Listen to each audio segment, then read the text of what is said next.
Boa noite, é um prazer imenso mais uma vez começar um programa de direção espiritual, permitir a sua licença para entrar na sua casa.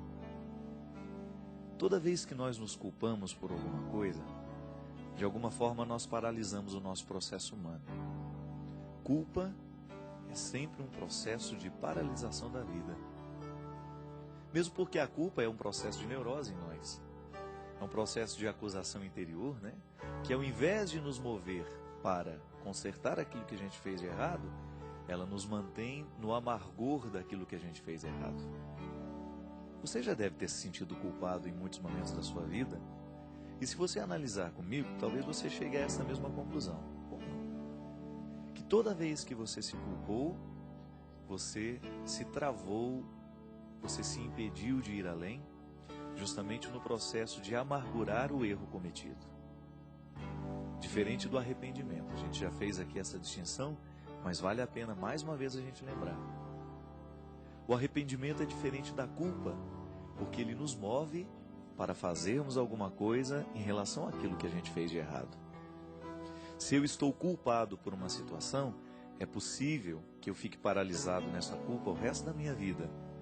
E cada vez que eu me recorde do erro cometido, esse processo de culpa me venha como forma de acusação interna que me retira a autoestima, que me retira o prazer de ser eu mesmo, que me coloca num lugar estranho dentro de mim mesmo, que parece muito mais uma prisão, alguma forma de aprisionamento, de porão da existência, digamos assim.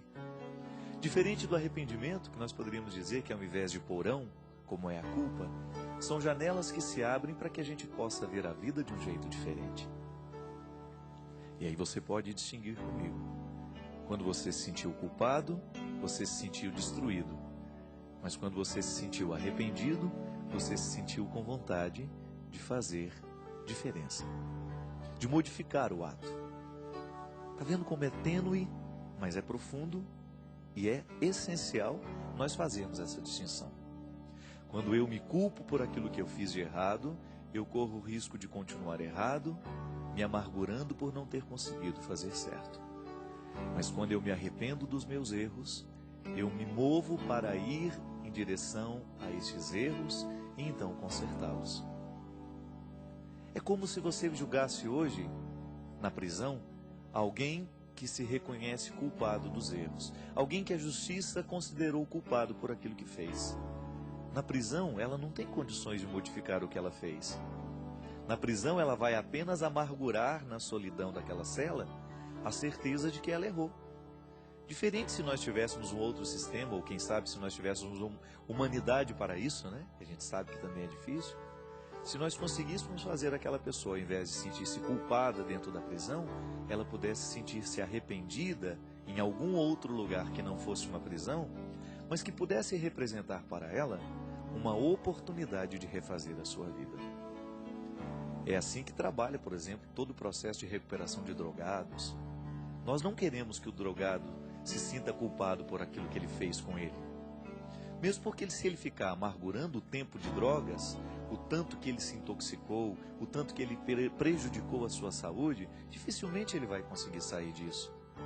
Agora, se a gente conduzi-lo a um processo de arrependimento, ele certamente tomará a sua vida nas mãos e vai decidir por viver diferente.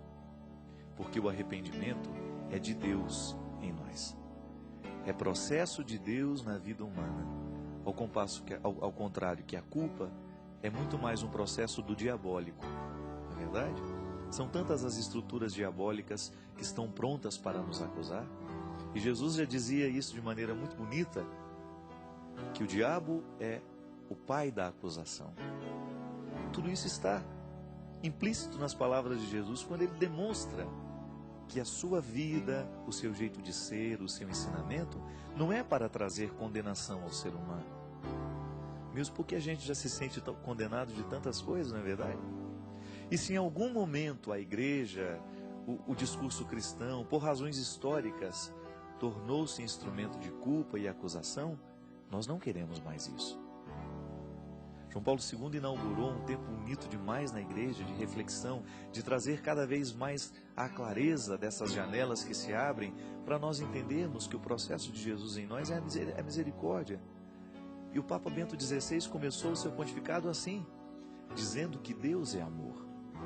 Nós não queremos ser os pastores da condenação. Nós não queremos ser aqueles que trazem esta notícia desagradável de que nós estamos condenados, de que eu estou condenado, de que você está condenado. Não.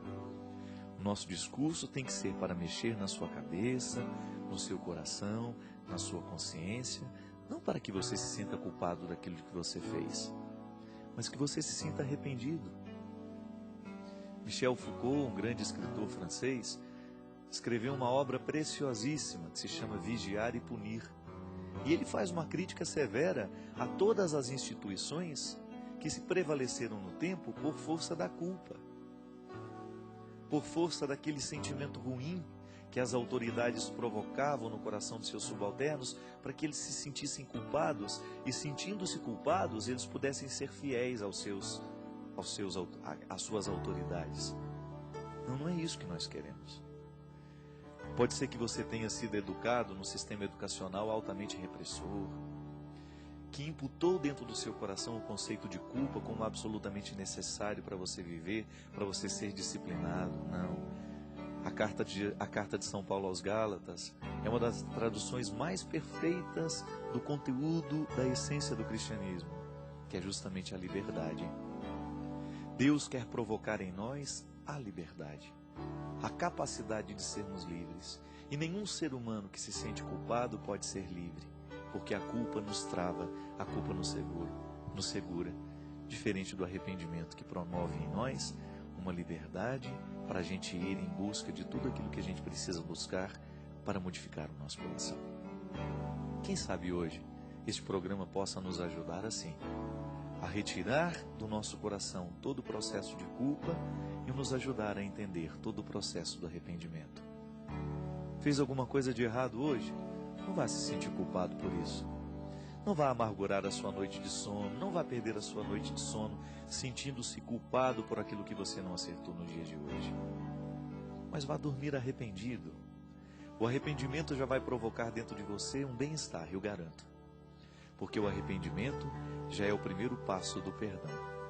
Toda vez que nós machucamos alguém e a gente se arrepende do quanto machucou o outro, de alguma forma nós já começamos o processo do perdão, que tem duas vias.